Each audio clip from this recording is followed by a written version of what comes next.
안녕하세요. 이산입니다. 자, 오늘은 사주 명리학의 가장 기본 천간에 대해서 한번 공부를 해보겠습니다. 천간 중에 가장 먼저 간목.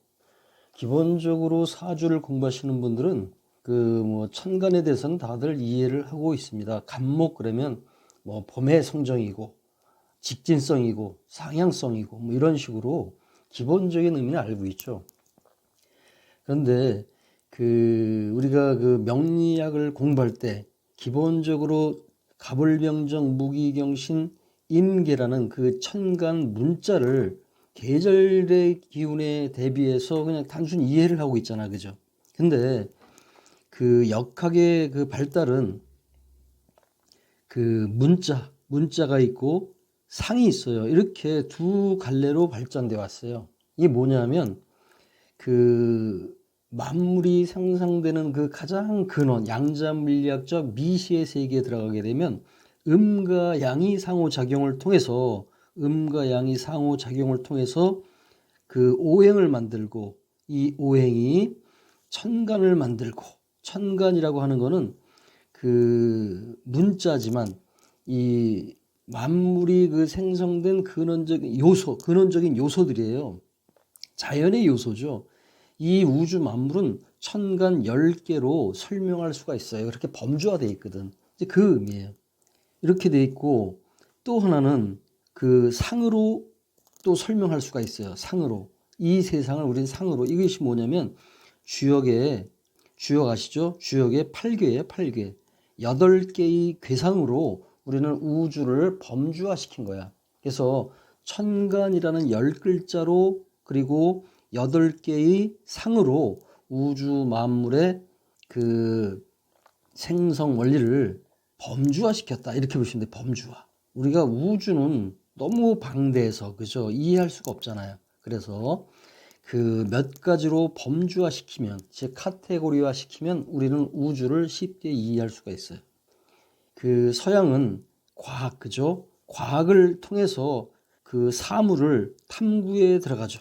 그런데 우리 동양에서는 이 철학적 개념을 먼저 이렇게 통해서, 철학적 개념을 통해서 이 우주 만물을 설명했어요.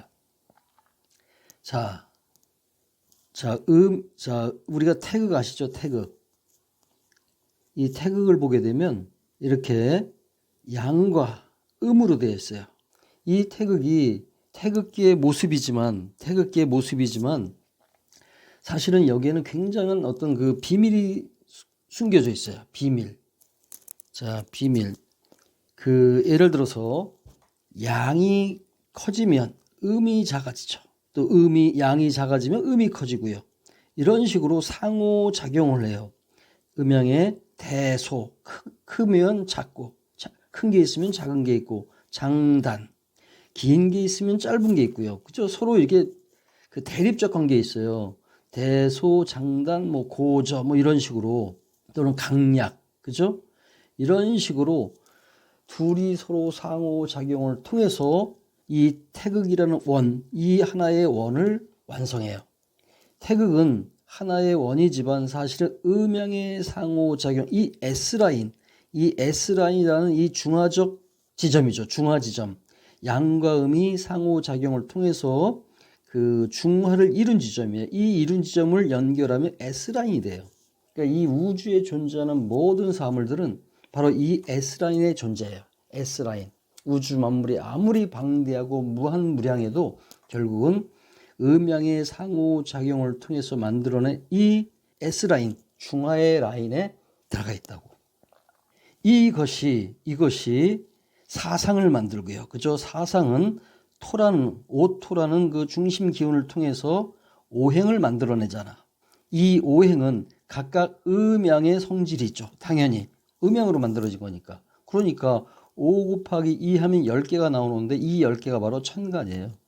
그러니까 이 천간은 이 우주 만물을 이 음양의 상호작용을 통해서 세상에 보이는 사물로 나온 우주 만물, 방대한 우주 만물을 10개라는 구성 요소로 범주화시킨 그런 개념인 거야.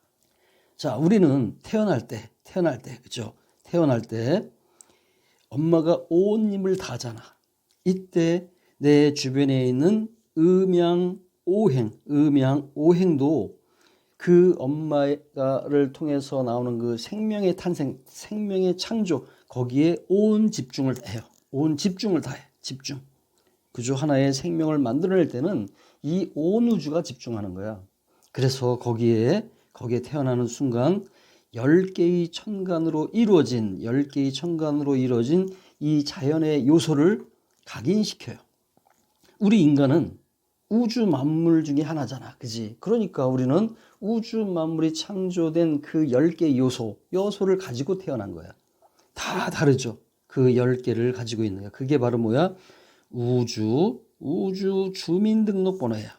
우주 주민등록번호라고 할 수가 있는 거예요. 각자는 우주가 부여한 그 자연의 요소, 그 8개를 가지고 있어요. 태어나는 시간이 다 다르잖아. 그죠? 그래서 서로 다른 어떤 주민등록번호를 가지고 있는 거예요. 그러니까 그 자연의 요소를 분석하면 우리는 그 사람, 우주가 부여한 그 성정, 특성, 이거를 판단할 수가 있어요. 그죠? 그리고 이 우주는 항상 변하는 거잖아. 변해. 그죠? 변해요. 그렇기 때문에 이 8개, 우리가 부여받은 8개의 그 사주팔자, 그것이 그 서로 상호작용을 통해서 변해가는 그 과정, 그거를 판단하고 분석해서 어떤 변화가 일어나는지를 미리 알고자 하는 것, 그게 바로 사주명리의 공부예요. 사주명리 공부라고 하시면 돼요. 우리는 사주명리를 제대로 분석할 수 있으면 나라는 사람이, 나라는 어떤 특성을 가진 존재가 이 시간의 흐름에 따라서 어떻게 변해 가는지를 미리 예측할 수가 있어요. 지나온 과정도 볼 수 있고요. 물론 이것은 바라보는 관점에 따라서 서로 많이 달라요. 그렇죠? 공부한 사람들의 그 수준이라든가 또 이 세상을 통찰하는 그 경험적 통찰, 이런 것이 어느 정도 있느냐에 따라서 사주를 보는 관점이 달라질 수 있어요. 그거는 다르겠죠, 당연히. 자, 그래서 그 간목은 바로 10개의 그 천간 중에 첫 번째죠. 그죠? 예를 들어서 이 사주를 보게 되면 연지에는 을사고요. 그 다음에 월주는 병술로 이루어졌고요. 일주는 갑자, 시주는 정묘로 이루어져 있어요. 8개를 받은 거예요. 그래서 이 위에 있는 것은 천간이죠. 천간. 그죠? 자, 이거는 그 사람의 어떤 특성, 즉 음양, 이거는 순수 오행이거든. 순수 오행. 그죠? 이 밑에 있는 요거를 갖다 우리는 지지라고 말을 하는데, 지지라고 말하는데, 이것은 이 천간이 거주하는 집이에요. 즉 환경적 요소.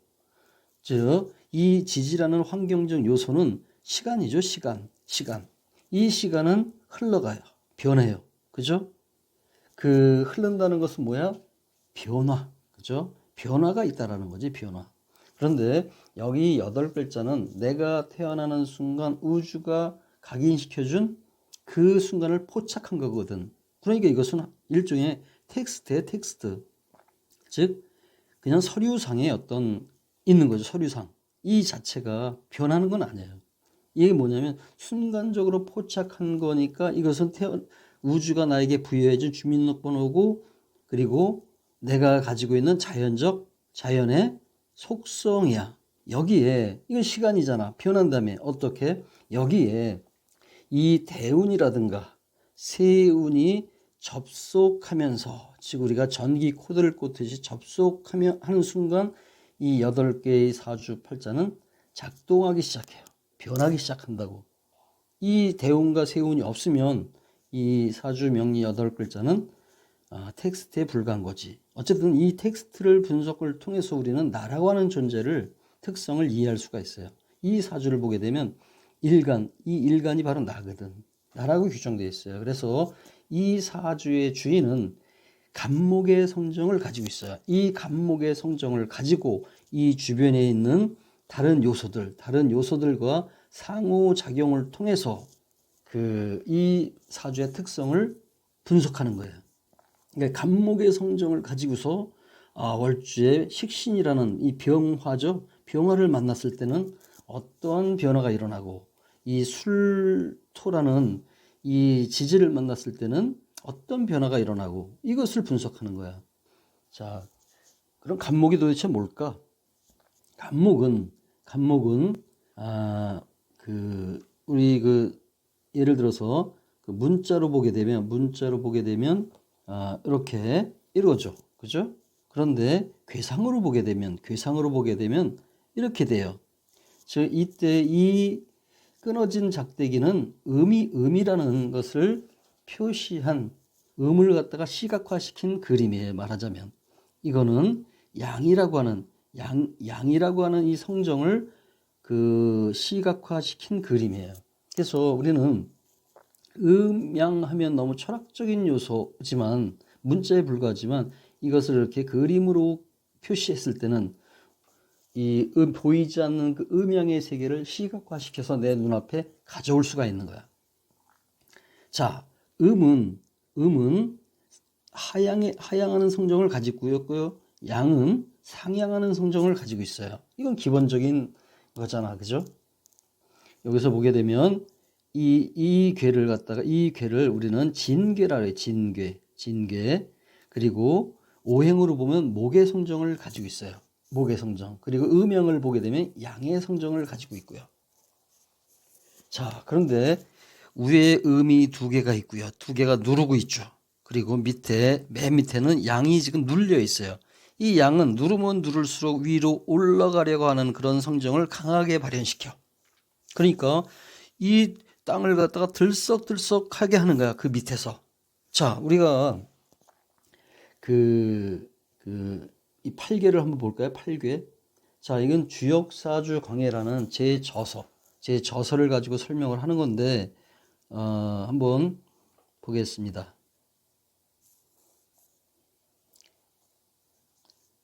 자, 여기에 나오는 것은 문왕팔계도입니다. 문왕팔계도는 지구역이에요, 지구역. 이 8괴는 두 가지가 있어요. 하나는 복희8계도, 복희 8개가 있고요. 또 하나는 문왕 8개가 있어요. 자, 이거는 문왕 8개인데 복희 8개는 우주역이라고 해요. 우주의 창조 원리, 우주 만물의 창조 원리를 설명하는 거고, 이 문왕 8개는 지구역이에요. 지구의 사시순환을 설명해요. 그러니까 우리는 이 사주팔자라든가 또는 우리가 어떤 점을 친다고 할 때는 문왕 8개를 가지고 하는 거예요. 자, 진괴는 바로 여기 있죠. 자, 이거를 제대로 쓰면 이렇게 그릴 수가 있어요. 그죠? 예. 이걸 갖다 우리는 진목이라 그래요. 요거는 이렇게 돼 있죠. 요거는 손목이에요, 손목. 자, 이거는 양의 성정을 가지고 있고요. 오행상 목이고요. 이거는 음의 성정을 가지고 있어요. 목의 성정이고요. 이렇게 음양 두 개로 나뉘어요.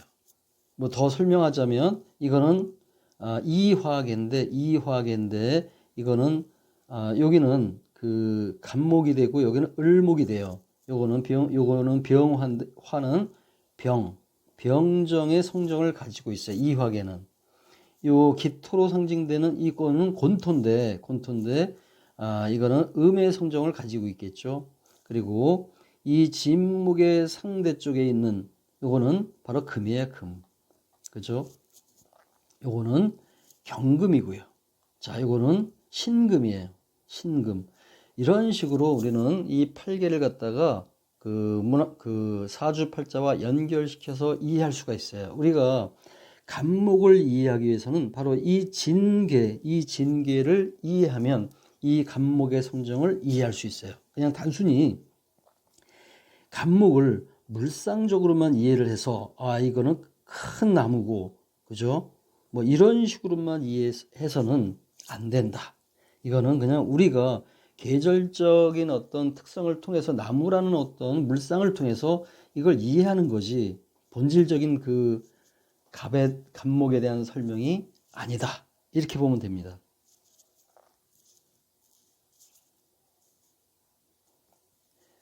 자, 볼까요?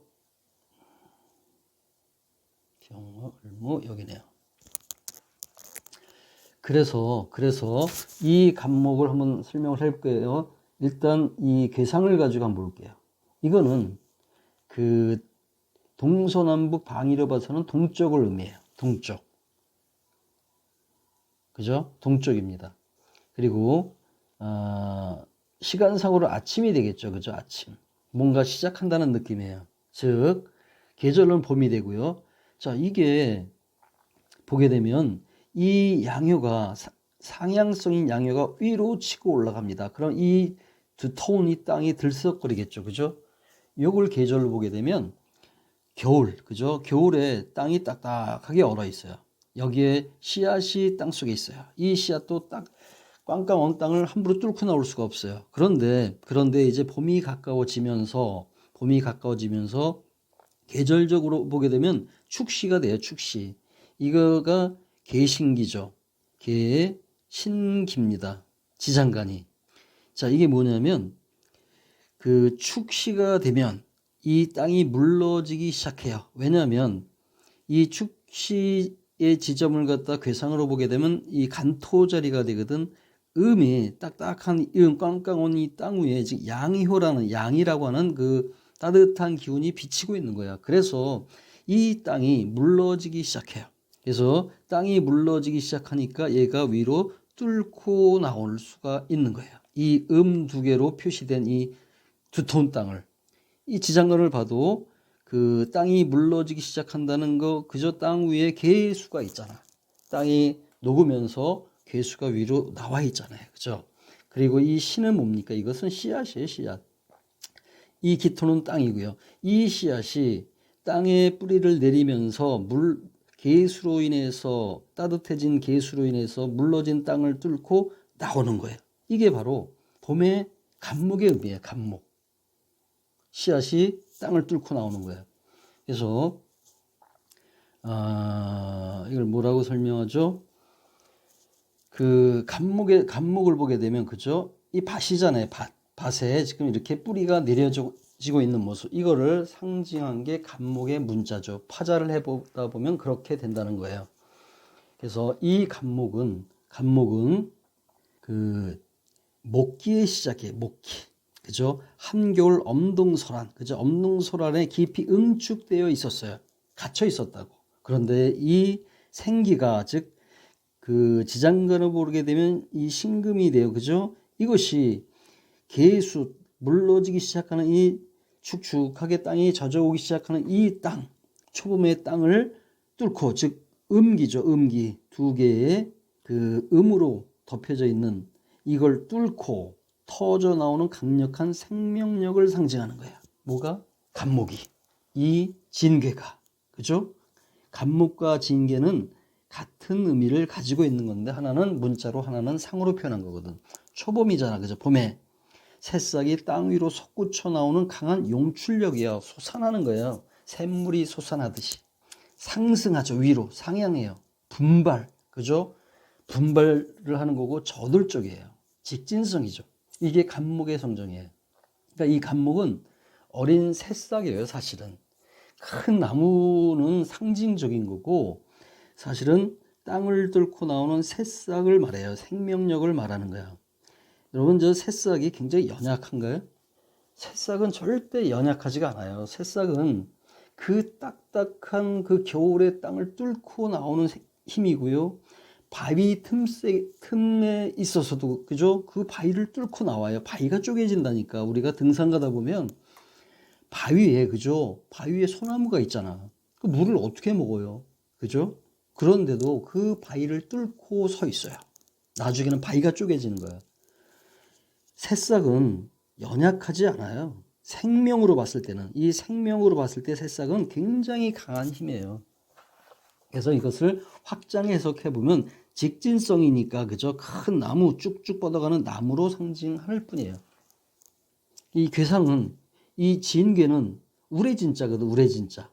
그 우레진이에요. 우레가 뭐예요? 우레. 천둥 번개 할 때 그 우레거든. 번개거든. 꺼르릉 꽝꽝하고 천하를 울려요. 그래서 이 진계는 동적인 의미를 가지고 있어요. 그죠? 움직일 동자. 정의를 내리면 그래요. 그 다음에 나아갈 진자예요. 나아갈 진. 앞으로 나가는 거예요. 동진이에요. 움직여서 나가는 그 힘이 바로 뭐예요? 진괴예요. 진괴. 바로 간목의 성전이라고 하는 거야. 그래서 이 진괴를 갖다가 우레로 표현한 거야. 진괴가 뭐야? 우레계라는 뜻이거든. 우레. 천지를 진동시키며 그저 꽁꽁 얼어붙은 대지를 흔들어서 응축된 생기를 깨우는 강한 기운이에요. 봄에 그죠? 봄비가 많이 내리잖아. 그리고 봄에는 천둥이 많이 쳐요. 보세요. 한번 봄에 한번 보시라고. 천둥이 굉장히 쳐요. 왜? 땅을 울리는 거예요. 땅을 울려서 씨앗을 깨우는 거야. 땅이 흔들리면서 땅이 물러지고 그러면서 그 깨어난 생명이 땅을 뚫고 나오는 거야. 생명력. 그래서 이 목기는 생명을 낳고 기르는 어진 성격의 소유자로 오상 중 인에 해당된대. 여러분 사주를 공부하신 분들은 이 간목은 어진 성정을 가지고 있다라고 얘기해요.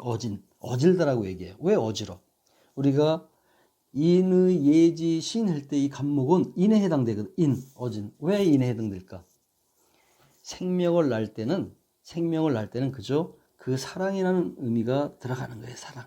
서로 사랑하지 않으면 생명이 태어날 수가 없어요. 그래서 인문학적으로 이 간목에다가 인이라고 하는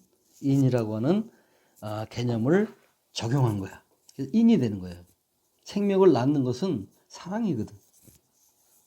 자, 성정을 볼까요? 일을 시작하고 추진하는 힘이 강하다. 그저 땅 속에 가만히 잠들어 있다가 천둥 번개 소리 듣고 나서 땅이 물러지기 시작할 때 뚫고 나오는 거죠. 처음 생명이 새싹이 트는 거야. 일을 시작하는 거거든. 추진하는 힘이 강하죠.